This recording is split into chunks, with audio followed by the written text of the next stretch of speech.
When you buy a product at a retail store, the accounting is instantaneous. Money changes hands, control transfers, and revenue is recognized right there at the cash register. But long-term construction projects operate in a completely different reality, spanning months or even years before a building or bridge is finished. To account for this reality, accounting standards require a specific matching mechanism. When a performance obligation is satisfied over time, a company must recognize revenue proportionally over that exact same period. You cannot simply pick a measurement method at random. The specific nature of the promised good or service determines exactly how an entity must measure its progress toward completion. There are two acceptable frameworks for measuring this progress. Output methods look at the direct value transferred to the customer, using metrics like appraisals of results or project milestones. Input methods measure the resources consumed by the company to do the work, tracking things like labor hours expended or machine hours used. For long-term construction contracts, the industry standard is an input method known specifically as the cost-to-cost method. The math here relies on a core ratio. You take the total costs incurred to date and divide them by the total expected costs for the entire project.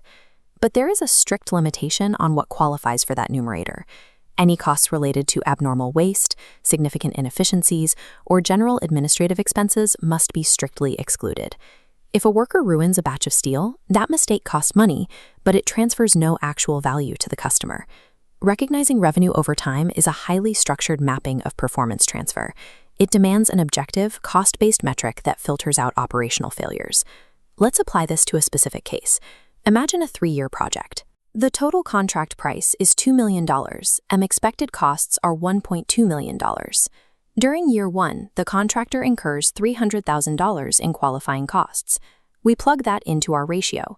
Dividing the $300,000 incurred by the $1.2 million in total expected costs tells us the project is exactly 25% complete. We then take that 25% completion rate and apply it to the $2 million contract price. This means the company can recognize $500,000 in revenue for year 1. This source document shows the resulting income statement entries. We subtract the $300,000 in recognized costs, referred to here as cost of goods sold, from the $500,000 in recognized revenue. The result is a gross profit of $200,000 for the first year. By locking expense recognition directly to revenue generation, the cost-to-cost method enforces the matching principle, ensuring profits are recorded precisely as the work is completed. Initial project estimates rarely survive contact with reality. Supply chain disruptions, labor shortages, and material price fluctuations regularly force budget expansions on multi-year projects. In year 2, expected costs expand to $1.5 million. With total costs incurred at $900,000, dividing by the new $1.5 million estimate gives a revised completion rate of 60%. Sometimes, a project is so complex that an entity simply cannot reasonably measure its progress, even though it expects to recover the costs incurred. In these situations, accounting rules allow for a specific practical workaround, known as the extent of costs expedient, also called the zero profit margin method. Looking at this source text, the mechanics are clear. Revenue is recognized at an amount exactly equal to the costs incurred.